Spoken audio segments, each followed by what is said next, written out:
Excellent. Well, welcome. Good morning, good afternoon, good evening, wherever you may be. My name is Karen A. in Jerusalem, and this is the Afro-Euro Reco12 podcast. We are a family of recovered people recovering from all addictions, all afflictions. So whether you identify as a Alcoholics Anonymous, a CA, an OA, a codependent, a Narcotics Anonymous, an overeater, a undereater, a bulimic, an anorexic, a gambler, a hoarder, an Emotions Anonymous sufferer, and you can throw in any addiction or affliction into that mix. We hope we have a message that resonates with you. Reco12.com is a repository of recovery resources on all of these addictions and afflictions, and you can listen to recorded meetings of people who will share their experience, strength, and hope. We've had gamblers on here, we've had workaholics, we've had drug addicts, et cetera, et cetera. Okay, if you would like to share on this meeting, I will put my number in the chat. We would love to have you share. We get a few people live here in the Afro-Euro time zone, but about 350 people listen to the recording weekly, and this has got a great shelf life. People frequently reach out to me about Mommies in Recovery podcast I did a few years ago. So anything you share will make a difference, does make a difference, and might just save the life of the addict who is still suffering.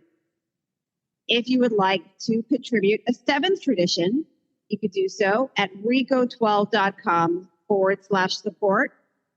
There are costs to cover the platform where we host these recordings and all that technological stuff. That's reco12.com/support. And we accept PayPal and Venmo.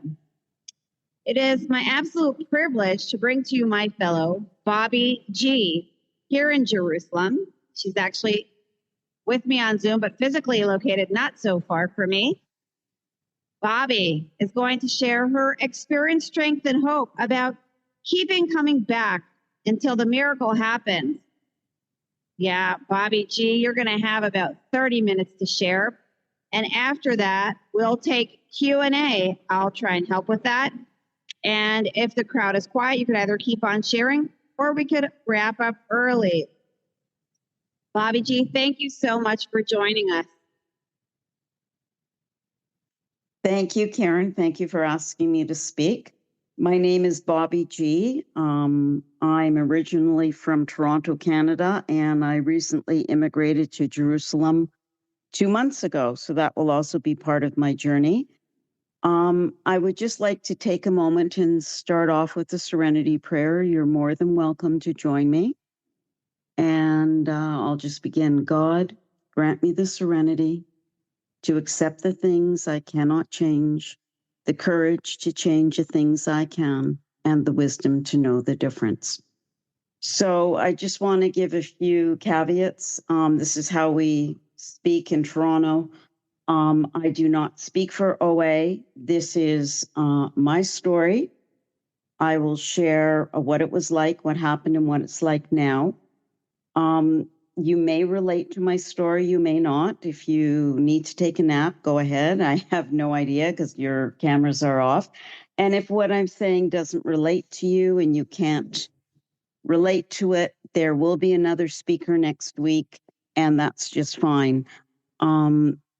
So I'll begin my story with, I was always obsessed with food and with weight and with body image. My mother was one of us, and my father was a rageaholic, and my brother was an alcoholic. So let's just say the home environment, it was a loving home, but it was not easy. A lot of screaming, a lot of yelling.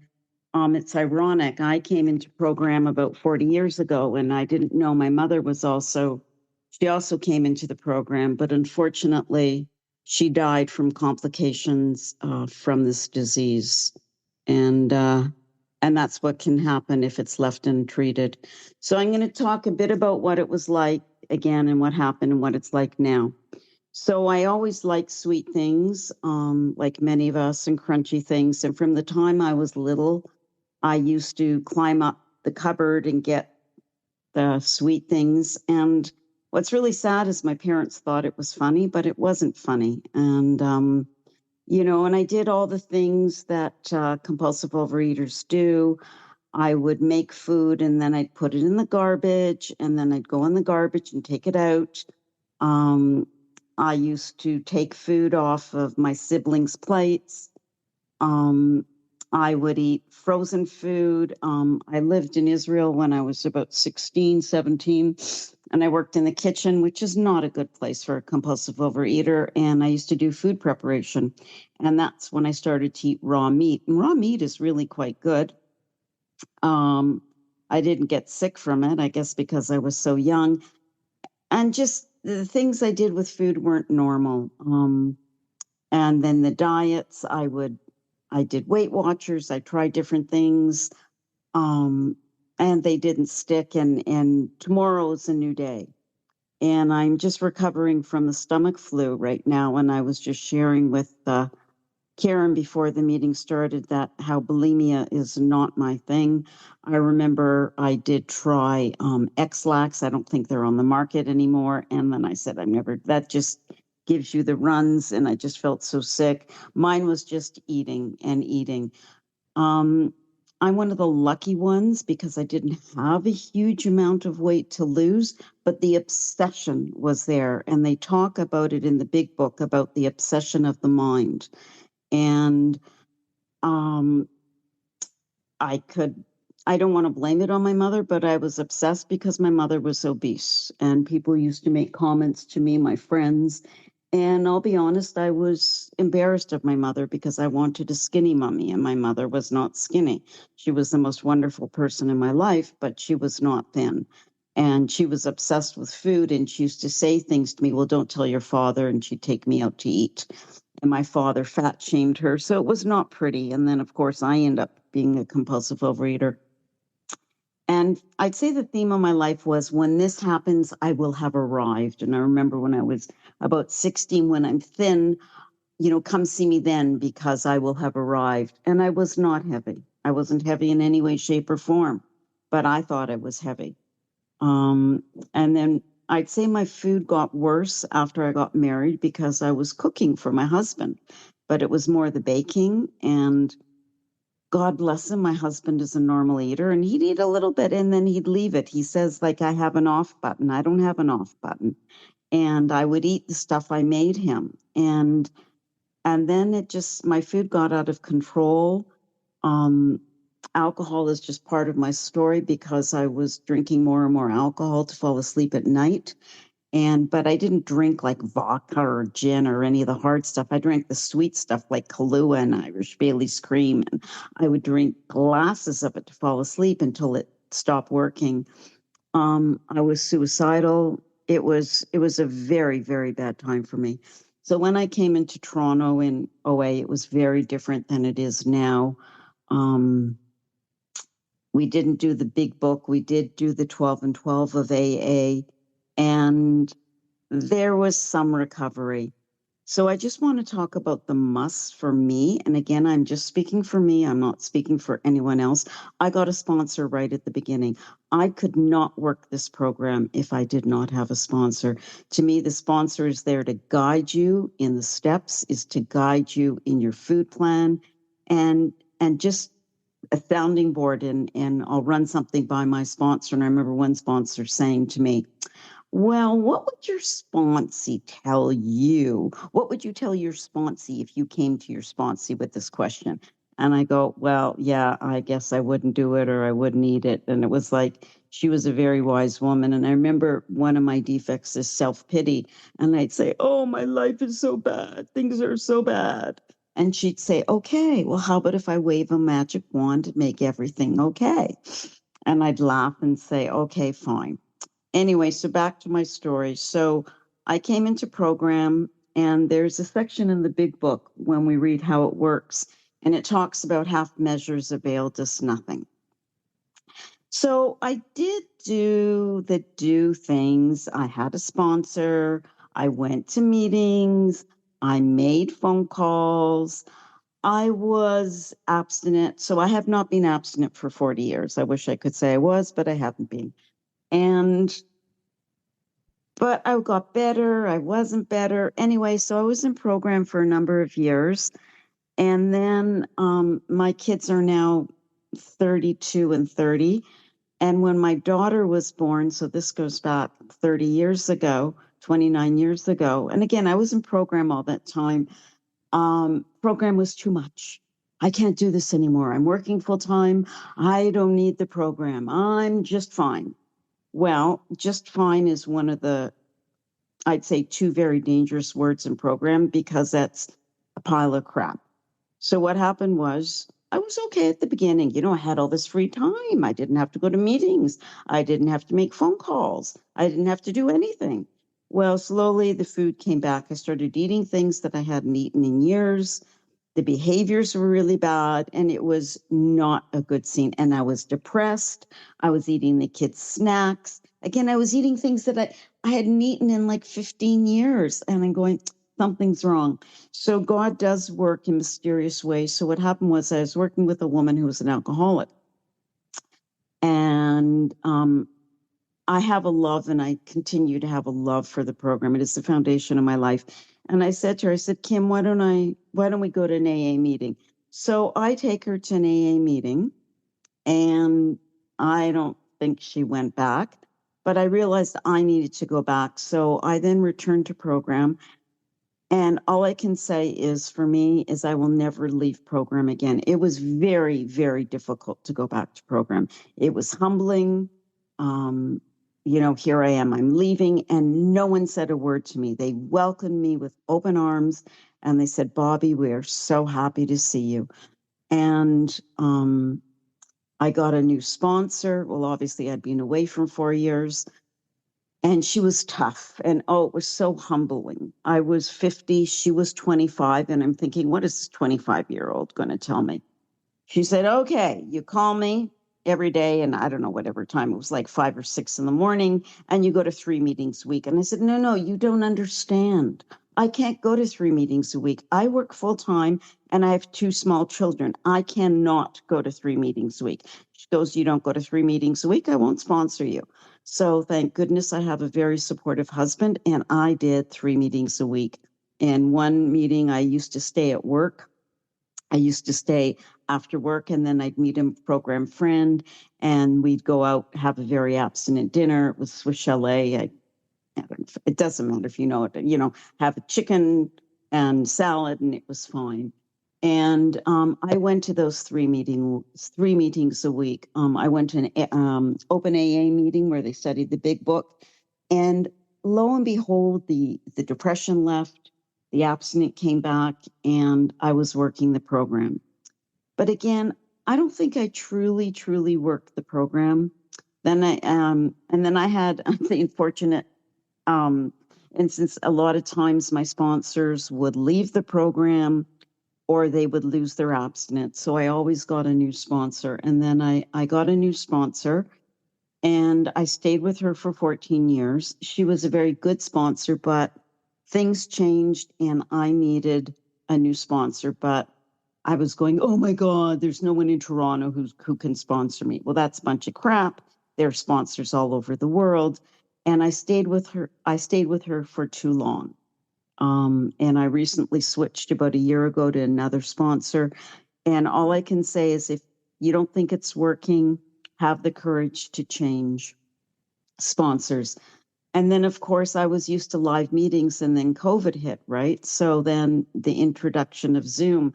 And I remember thinking, oh my God, I'm very dramatic. COVID is the worst thing in my life. And my husband and I travel a lot, and we stopped traveling. And I would say COVID is probably one of the best things that ever happened, because it brought meetings onto Zoom. So I met my need for travel. So I went to meetings in Ireland and Australia and South Africa, and I loved all the different accents. It was really cool, and met a lot of neat people online. And just, in fact, this morning, I knew I needed a meeting, and there's a women's AA meeting. This is great because it's all the A's, so I can mention it. There's a woman's 24/7 AA meeting. So if I need a meeting, I can go on to that. Anyway, so thank goodness for COVID. And I do want to talk about travel because, as I mentioned, my husband and I travel a lot. So, and it has been a challenge because to get my foods, I have a very particular food plan. I'll go into that in a few moments. And it's the hardest place I found was in Thailand. But if you can be creative and you find supermarkets, you can get the food that you need. When I go to restaurants, I check the menu because is there something that I can eat? So my abstinence is no flour, no sugar, no wheat. And it's also a challenge when I go shopping in the supermarket because I keep kosher, so I have to check the ingredients and my husband watches his salt intake. So I'm there in the supermarket reading all the ingredients. I can't tell you how many times I have given food to people, non-programmed people, because I didn't read the ingredients properly. And it's even more of a challenge in Israel because I'm trying to read the Hebrew and I'm finding someone to say, does this have salt? Does this have whatever? Or is this kosher? So, but anyway, so for restaurants, I read the menu before I go. My food is very, very simple. I've had the same breakfast for probably 20, 25 years. Simple lunch, simple dinner. And one of the tricks I do is I brush my teeth after my meals because I just say the restaurant is closed. My food is not exciting. And if there's an ingredient that I'm thinking about, for instance, one of them was peanut butter. And I was having such a debate about it. I was going to make a recipe for my daughter. And she didn't care if I made this recipe or not. So I talked to some program friends, and I knew if I was talking about it too much. So peanut butter isn't part of my food plan, nor is anything crunchy. Also, I don't do substitutes. I don't do there's all kinds of substitute pastas and flours and all kinds of creative stuff. And I don't have those because I think they're too dangerous. And again, my food is simple. I don't weigh my food, but I do measure my breakfast and I ballpark my lunch and dinner. And as I mentioned, we travel a lot and we'd go to Mexico and the portions were huge. And I could definitely eat the whole thing, but I would half it and then I would take half of it home. So instead of looking at it, oh, poor me, I can't get to eat my dinner, it was, yay me, because I can have this dinner as, lunch or dinner the next day. So that's a wonderful thing is to look at the positive thing. I just want to talk about some. So also when traveling is I make sure to go to meetings. I've done it where I've traveled and I've not gone to meetings. And I remember saying to my sponsor, God's on vacation. He's in Panama and I'm in Mexico and I don't need to go to a meeting. Well, that's a crock of you know what? And there's no excuse now with Zoom meetings. So I make sure to try to make it to 3 or 4 meetings a week. And there's podcasts. So that's what I've been doing lately. It's been harder for me as I'm adjusting to life in a new country. And there have been a lot of things to do. So I listen to a lot of podcasts. Also in travel. So when we were in Australia, I went to a Zoom meeting and then I put in the, the comment section that I would love to connect with someone in person. So I met a new person, an OA buddy, and she showed me around and we chatted. And so that's the beautiful thing about travel. The other thing that's been a challenge for me is that I have a lot of strong OA connections in Toronto. So I have like appointments with all my friends. There is a 7-hour time difference. So coming to Israel, I knew that I needed people within my own time zone. So I've asked people, there's a number of meetings I go to and I see that there's people from Israel on there. And I've connect with them and I've asked other people for OA connections in Israel because I need to build my OA network. And if you say to me, what do you miss the most about Canada? And I would say, and this makes me very emotional, is my Friday in-person meeting. And that was hard to leave. But the good thing is that I keep the Sabbath. So on Saturday night, I'm able to join a Toronto meeting that's at 1:30 in the afternoon. If anyone wants the information, I can give it to you afterwards. It's a very strong big book meeting. And I feel like I'm back in Toronto. Again, I miss nothing at all about Canada. but I miss my program friends because I got together with them in person. The other thing I do is fellowship. That's very important to me, and so I'm building it up in Israel. I have a sponsor now, and I also sponsor, and I'm open to taking on new sponsees.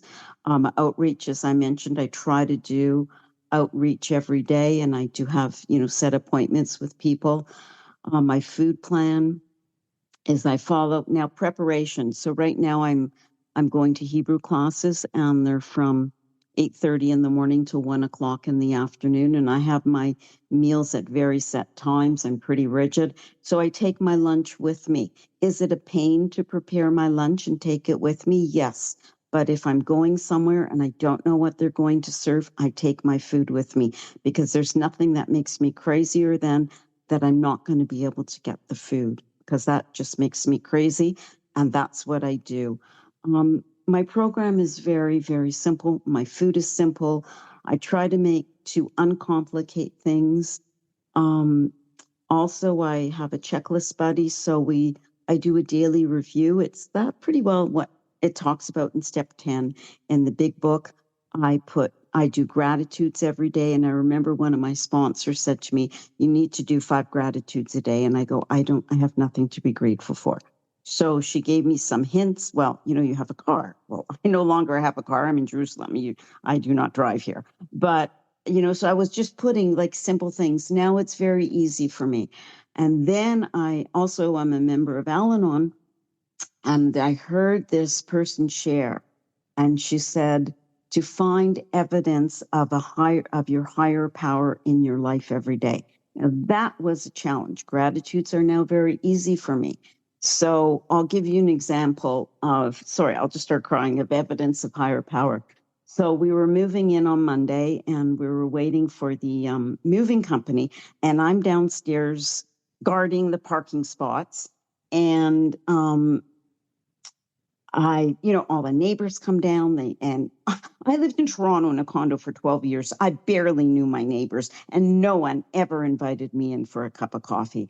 And people are coming by. Can I get you a cup of coffee? What can I do for you? Can I bring you some food? And anyway, I'm sitting there, and this young woman comes up. She's probably, I don't know, in her 20s. I don't know her. And we start chatting. Sorry, I'm going to probably start crying. And she goes, I'm going to make you dinner tonight. And I went, really? Because remember, we're moving in. I don't have any food in the house. I don't have any appliances. And the last thing I want to do is go out for dinner. And she goes, do you have any food allergies? And I said, yes. I don't eat flour. I don't eat sugar. No pasta. Anyway, she brought at 5 o'clock. She came up with her 2 little children and her husband. She delivered a chicken dinner and rice and vegetables and salad on paper plates. She brought the trays and the paper plates, and it was like, and she said, welcome to the building. That would never happen in Toronto. And just a total stranger would do that. So, sorry, I'm just getting emotional. That is evidence of a higher power. So I look for that every day. I also, fitness is part of my routine. This is what I do miss, because I had walking buddies in Toronto, and I'm slowly making friends here. I have family here, but I don't have walking buddies. So if anyone's in Jerusalem and is looking for a walking buddy, please, I'd love to meet up with you. So I joined a fitness center because I had a pool in the condo where I lived in Toronto, and I went 3 to 5 times a week. So I joined a pool here, and a man told me a beautiful story in the pool. It was just about how his son saved someone's life. So it's not that hard. And I remember sharing about evidence of a higher power, and I shared it at my meeting, and how some people have adopted it. The other thing is meetings. Meetings, I did talk about it briefly, but meetings are really important. Live meetings are the best, in my opinion, because I know on Zoom I can hide, I can turn the camera off, I can do stuff while the meeting is taking place. But it's in person, it's a little bit harder. There are in-person AA meetings in Jerusalem. I haven't made made it to them yet, but I will. And when I travel, I do go to AA meetings because there's a lot more AA meetings than there are the other programs, and they're also usually easier to get to. So I've been to AA meetings in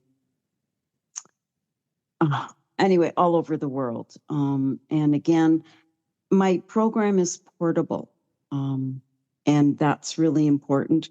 So as I mentioned, I have a checklist buddy. I do a daily review. I have worked the steps. I continue to work the steps.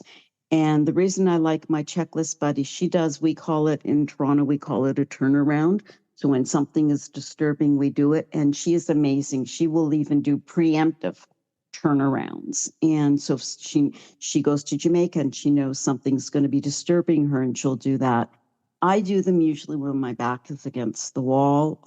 It's ironic because my background is in journalism, but I do them. I've been doing them a lot now because our children have not lived with us for many years. They were both overseas. And now my children, our daughter is 2 hours away, and our son is 8 minutes away. So I've been doing a lot more step 10 inventories on my children. It's funny how things change. My marriage is incredible. There are many times I wanted to leave my husband, but the program has brought us closer and closer together. My husband is very, very supportive of the program. He understands that I have to go to meetings, and he always says, well, have fun, have a good time. And I'm thinking, oh, I wouldn't exactly say I have a good time. I'd say it restores me in body, mind, and spirit. So once I put down the food, there's also the emotional sobriety. And all I can say is from moving from Canada to Jerusalem, I'm 69, I'm too old for this, has been really difficult. We had a condo in Toronto, and it took a long time to sell. And so we spent the winters in Mexico, and it's funny, you hear an expression, is it odd or is it God? And I'm a bit ditzy, and I walked into a meeting. I thought it was a woman's meeting, and it wasn't a woman's meeting. It was a woman's back to base. So it was a back to basics meeting. It's where they take you through the 12 steps in a matter of weeks. And the woman who led the workshop was incredible. I have never met anyone in my life with such a love and passion for the program. And there's this really cool book. It's called Back to Basics. It's not a conference approved book, but it's a story of AA. And she took us through it, and she talked a lot about two-way prayer. Again, apparently two-way prayer was in the program, but they took it out. So what it is, it's a communication with God. And I am going to I'll spend a little bit of time talking about higher power. I had a higher power, but it was kind of like vague in the distance. Are you really there for me? My husband had some serious health issues. So I was writing hate letters to God because, we had this trip planned around the world, and it just shows you how selfish and self-centered I am. So my husband suffered a really, really bad heart attack, and he had it in the Widowmaker. And again, I'm ditzy, so I didn't know what that meant. So as the doctor's waiting for us outside the operating room. Doctors do not do that. Maybe in Israel they do, but not in Toronto. And I go to him, we're supposed to be going to Australia in 6 weeks and New Zealand. We're going around the world. Can we go? And he just smiled at me, and he didn't answer me. Needless to say, we didn't go. We had an aborted trip, and then COVID hit. So God does have a sense of humor. Anyway, so back to Mexico. So I walk into this meeting, and this woman was incredible, and she was talking about two-way prayer. And so again, I had a connection with God, but it was weak.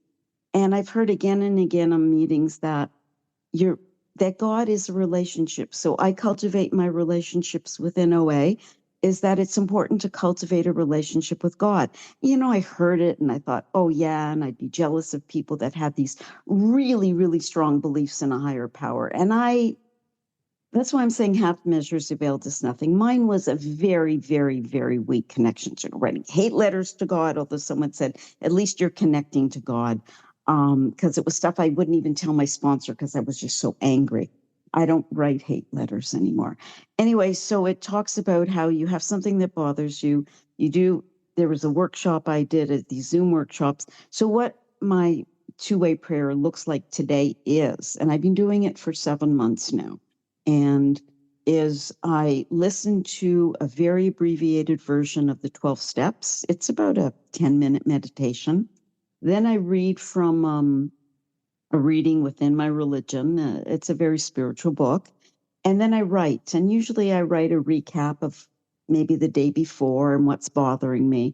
And all I can tell you is for 6 months, all I wrote about was the condo not selling. Because you can imagine we needed the money from the condo to help us move to Israel. And it was a very expensive condo. And condos, the market had crashed in Toronto when we put it on the market. And I surrendered, and I thought I surrendered. So every single day, probably for 6 months, I wrote about the condo. And did the fear go away? It went away on a daily basis. It was still sitting at the back of my mind. But what happened was, and again, I get very emotional, is I developed a relationship with my higher power. So I do this every day except Saturday because I keep the Sabbath and I don't write. Except one day it was so bad. At the end of Sabbath, I did write. And so I write every day, and then God responds. Now, some people have these deep, deep revelations, and God tells them these wonderful things. And I'm not sure that I get such wonderful things, but I think what matters is because, again, that's the story of my life. Not good enough. I've not arrived yet. Is I have a relationship with my higher power today, and it's very powerful. And I hear in program about the pause. And I do have to watch out for restraint of tongue, but pause is so important. And my Al-Anon and surrender has been an issue with me. And my Al-Anon sponsor said this definition of surrender is lay down your arms. It's a military term. Lay down your arms and wait for direction. And so for the condo, I just, God, please, please, please. And I prayed for the best possible outcome. I prayed that the right people would buy the condo. So lo and behold, the condo did sell about a month ago, but then there have been ongoing issues with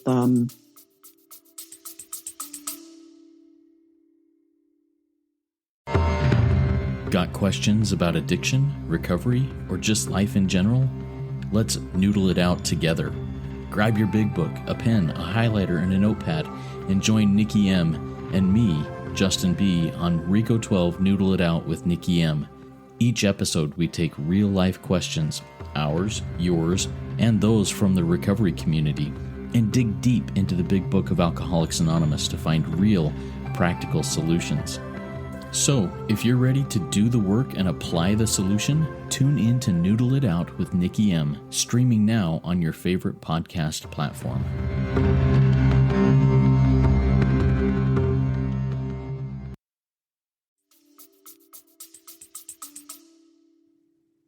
with the sale and with the people who bought it. So there is the prayer on page 552 where it talks about praying for people and to continue praying for them.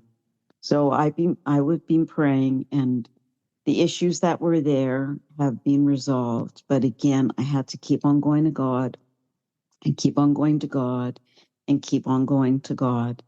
And God does bring beautiful people in my life, and I hear God's message. I hear, I've heard the saying that the people in the rooms are really just God with skin on. And that's why meetings are so important to me, because I hear things, and sometimes I have to hear things many, many times. I was in OA for many years until I joined. I was having issues with a family member, and so many people in OA and AA were telling me, go to Al-Anon. I'm going, oh, I can't fit in another program. I'm too busy. Don't you know? And all I can say is thank God I did, because the two programs work hand in hand. And I'm sure I heard in OA that we're not in the outcome business, but I heard it in Al-Anon. And it's because I always want to know what's the outcome, because in work, I had a high profile job, and it was like I was all about outcomes and in measurements, and I don't know, it was BMIs or some stupid thing. And there was like a fishbone. It was like you had to prove your worth, and it had to be outcomes. But life isn't about outcomes. And my children aren't about outcomes because I was always comparing my children to others, my husband to others, myself to others. And there's something in the, I believe it's in the OA 12 and 12, where they talk about like, you can't compare yourself to other people, or I'll be sitting in a meeting and think, oh my God, that woman is drop dead gorgeous, gorgeous body. And I don't know what her life is like, but I'm making an assumption. Like I would, for years, and I still have this issue, if someone is super skinny and they're probably on the anorexic side, I think they're gorgeous. Like I'll say to my husband, isn't she a beautiful woman? And he goes, Bobbi, she's anorexic. I don't do that today. I do attribute it to growing up with Barbie dolls, which I think should be banned from the market. I think they give young women a horrible, horrible feeling of what women should look like. And my daughter said a beautiful thing to me one day. She said, Mom, you never, ever said anything to me about my weight. You never, my daughter is not heavy. She's a normal body size, but you never shame me. And she'll tell me stories about what some of her friends' mothers have said to them and the shaming. And I just think, oh my goodness, thank goodness I never did that. Thank goodness. I'm just going to talk briefly about 12-stepping. I've tried 12-stepping, people. It didn't work so well. So I have a dear, dear friend, and she is one of us. And I said, I took her to a meeting, and she was so funny. She goes, oh, I'm different than them. They're different than me. They don't understand. And I'm going, okay. And she came to visit me in Mexico, and I had a hard time with her because she's in the addiction, and I can see how she acts around food. So I would always say, please prepare your food before we go out, because then she'd be in search for it. And in her food addiction triggered me. And that's my crap. So I just want to talk about my daily routine. I do my readings, I do my meetings, I do my check-ins, and I do my prayer to my higher power. I just want to see what else I'm just going to close off with on page 83 and 84. So there's time for questions or not. It's up to you, but it's a beautiful reading. It's it's not 83, 84. It's another page. Our book is meant to be suggestive only. Realize we know only a little. God will constantly disclose more to you and to us. Ask him in your morning meditation what you can do each day for the man who's still sick. The answers will come if your own house is in order. But obviously you cannot transmit something you haven't got. See to it that your relationship with him is right, and great events will come to pass for you and countless others. This is the great fact for us. Abandon yourself to God as you understand God. Admit your faults to him and to your fellows. Clear away the wreckage of your past. Give freely of what you find and join us. We shall be with you in the fellowship of the Spirit, and you will surely meet some of us as you trudge the road of happy destiny. May God bless you and keep you until then. So in closing, I just want to say the program is the foundation of my life. I don't know where I'd be without it. I'm grateful to the founders of this program. I'm grateful to the fellowship that I have. I'm grateful to the meetings, both in person and online. And my life is much, much better than it ever was before. My abstinence is clean. My food is clean. My body image is okay. I think there'll always be some issues. I'm in a slim body weight. I'm healthy. I have a lot of energy. I have so much gratitude in my life, gratitude that my family is together in one country. I'm a grandmother. She brings me the greatest joy, except the poor child tries to get food for me. And my daughter-in-law says, no, Safta does not share her food, Hodaya. She does not share her food. And so even my granddaughter knows to not take food off my plate. But my food is peaceful. My life is peaceful. there are challenges moving countries, and Israel it's a beautiful country, but there are challenges for me for as far as the bureaucracy. And again, I immigrated, right? So this is not Canada. This is the Middle East, and all I can say is thank goodness for the time I spent in Mexico, because it has prepared me. And I'm very proud to call Israel my home. And I'm so grateful for the program. And with that, I'll pass. Thank you. I guess the floor is now open if people want to share.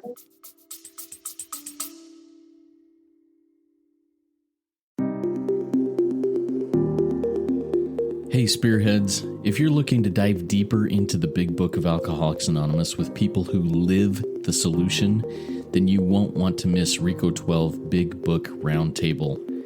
Join David G, Nikki M, and me, the moderator Justin B, 3 recovered addicts from multiple fellowships, as we break down the big book line by line. In each 30-minute episode, we share our experience, strength, and hope in a real, raw, and practical roundtable discussion. So, if you are ready to learn and apply what you learn, tune in to Reco12 Big Book Roundtable on your favorite podcast platform.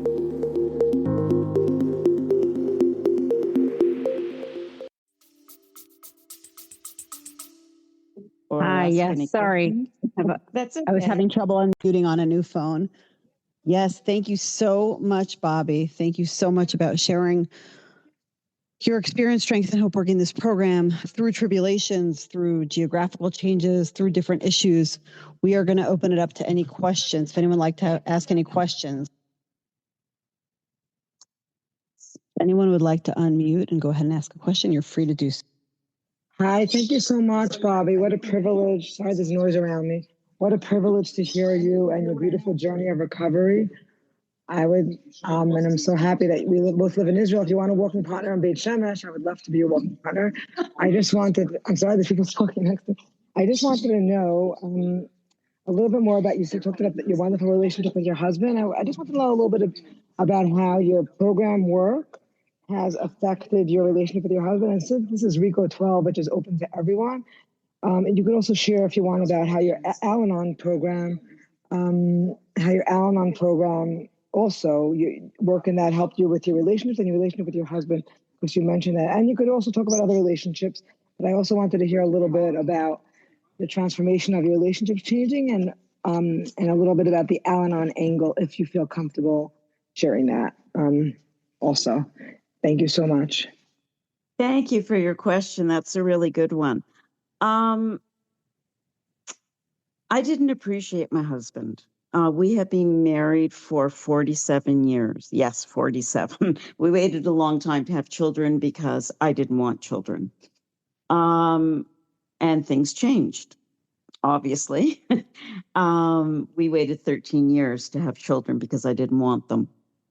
My husband did, and it just shows you what kind of person he is.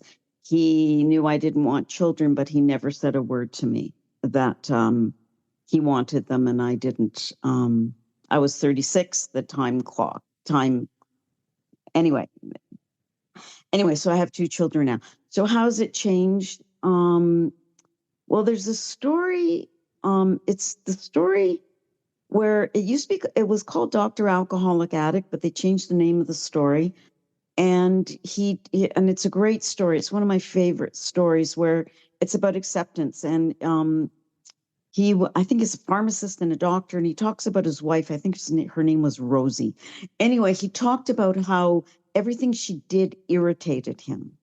And it was like, and then things changed. And I think because I am truly working the program now, I began to appreciate my husband, especially during this move. It has been difficult navigating the healthcare system, navigating the banking system, navigating everything here.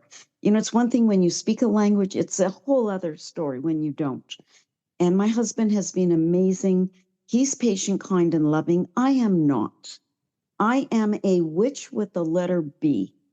And I'm going to attribute it to my two-way prayer, or the prayer in my connection with my higher power.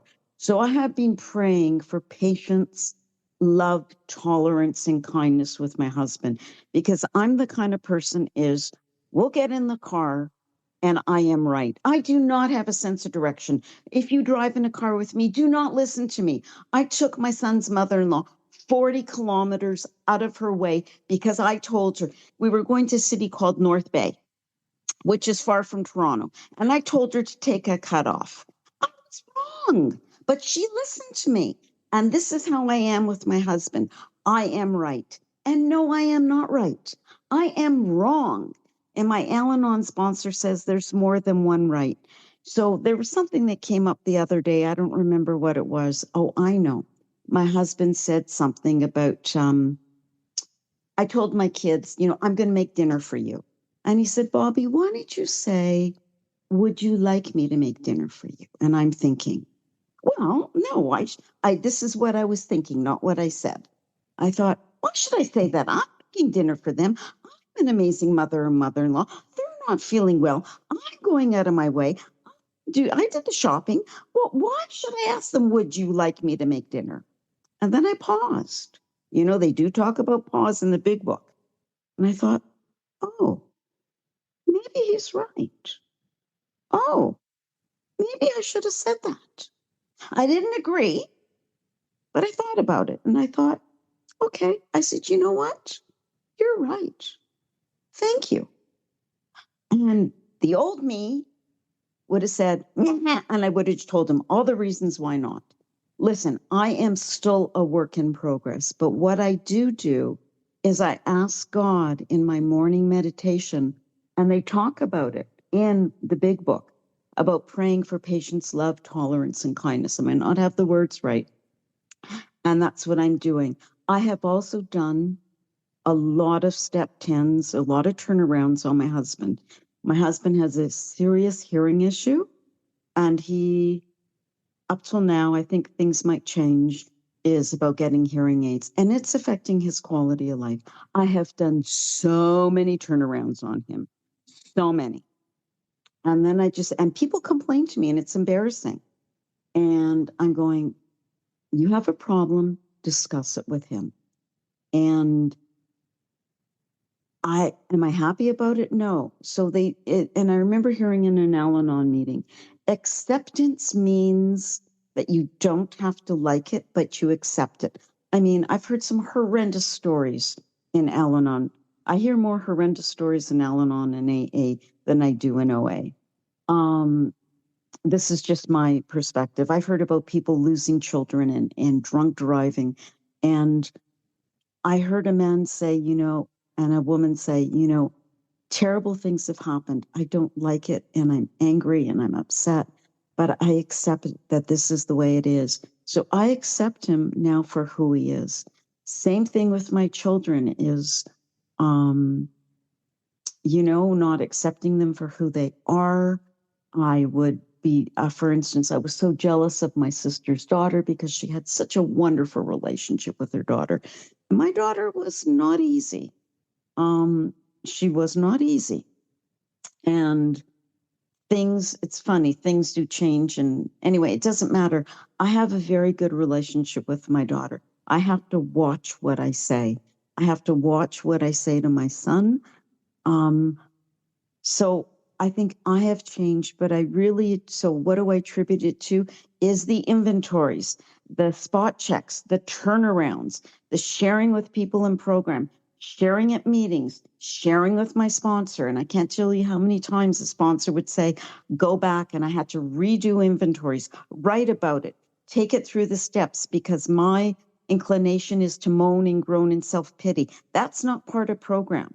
I heard an Al-Anon self-pity is like the worst emotion, because once I go into self-pity, I go into depression. I have to work the program around my relationships, about the people in my life, about the situations in my life. So from my condo to my husband, to my children, to my friends, and even doing it in friends and program, even on sponsees and sponsors, is I have to do the work. If I do the work, things do change. It doesn't change automatically. It doesn't change right away.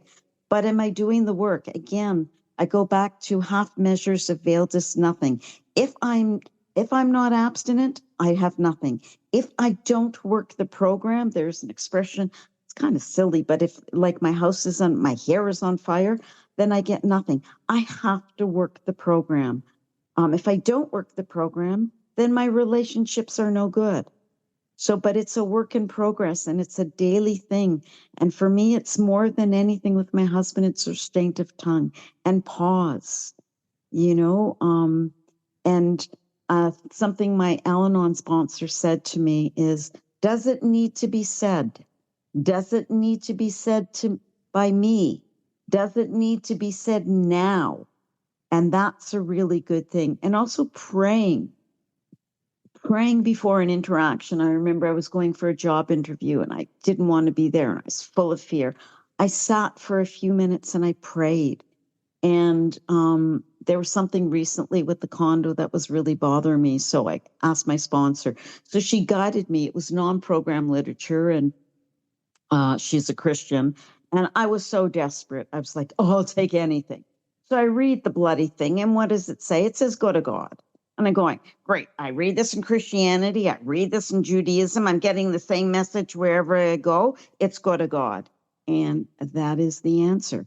Because if I'm not going to God, if I'm not going to my higher power for help, then I have nothing. So I'd say that's the answer. God help me. Also, I heard someone say, I'll just put my hands up. My hands are like this. They're like a V. So I bring the person up to God, bless them, and change me, because I'm the one that needs to be changed.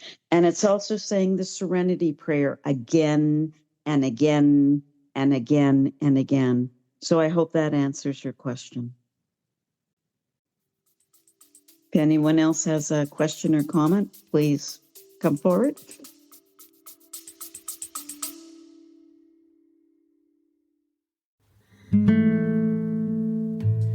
Hey, Reco12 Spearheads. If our recovery resources have helped you, please consider a donation. Your financial support, as well as your word-of-mouth support, keeps Reco12 running and reaching the man who is still sick. Donate today at reco12.com/support or check the show notes for PayPal and Venmo links. Every contribution helps carry the message. Thanks for being a Reco12 Spearhead.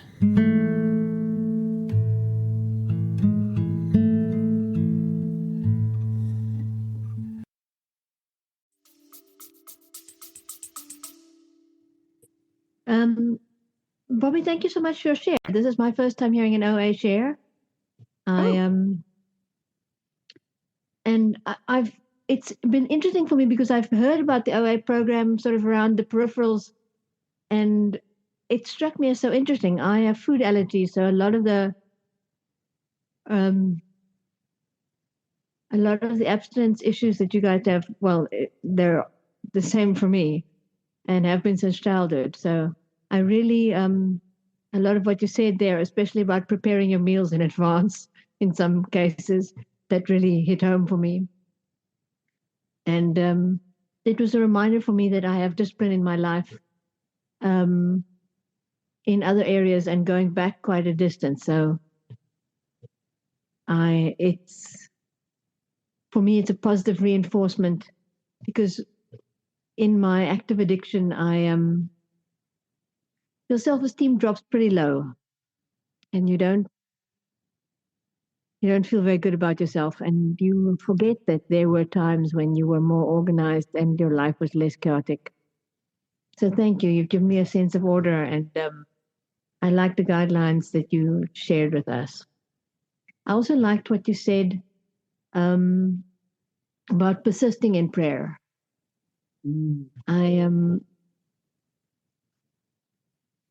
I was in a meeting last night where Karen shared, and she also spoke on prayer on step 11, and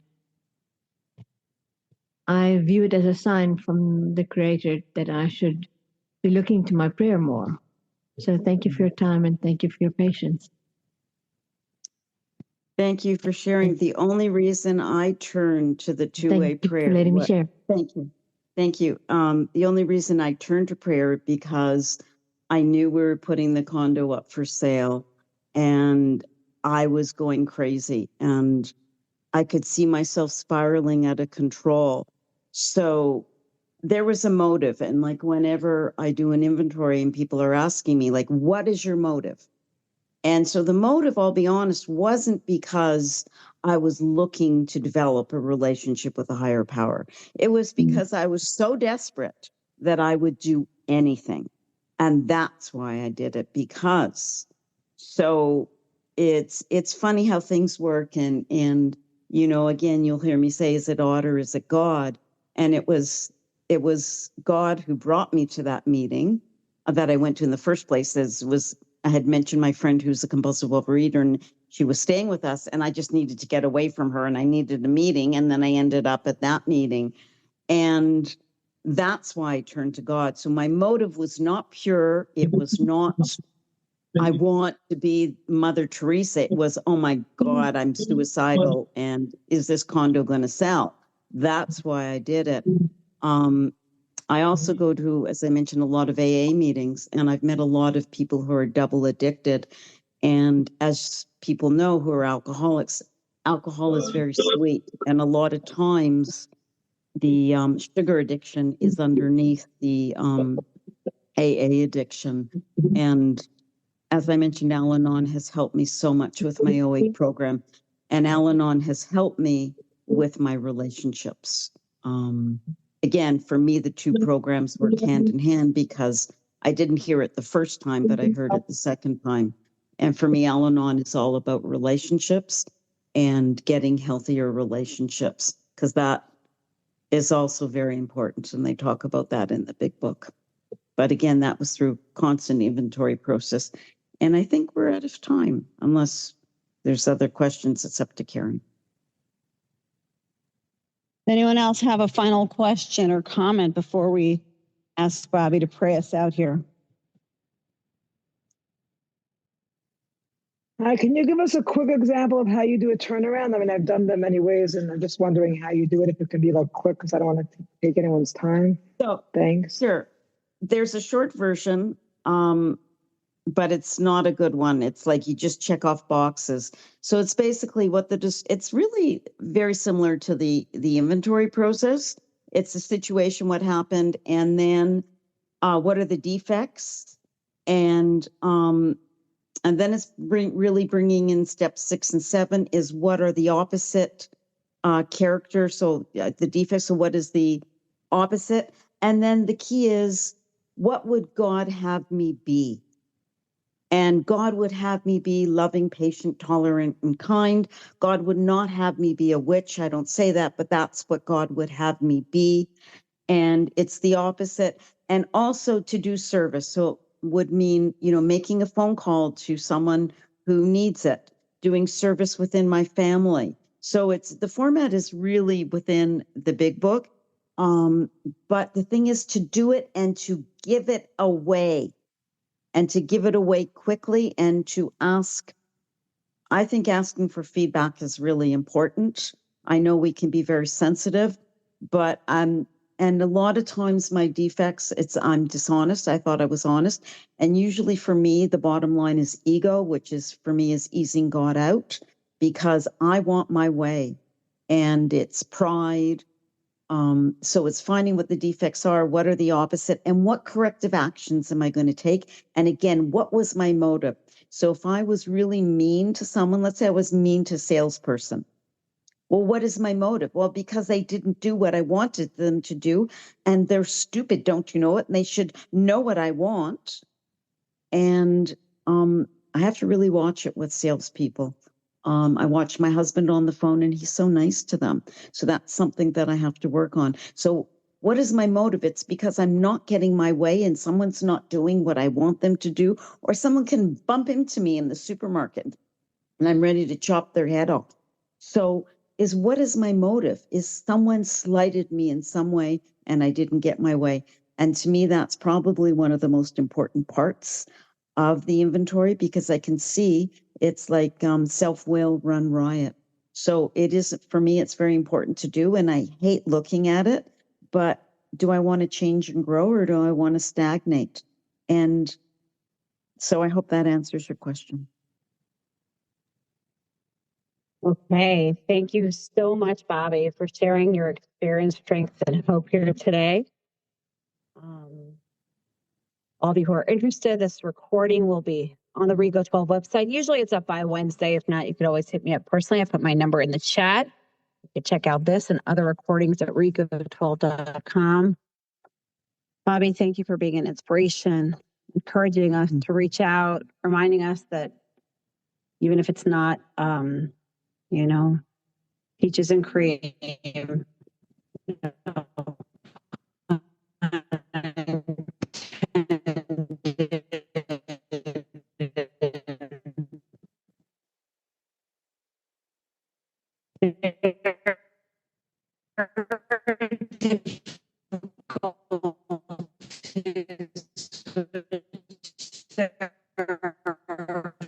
for all of us, that you can hold on, connect to higher power, reach out to fellows, work with others, and miracles happen.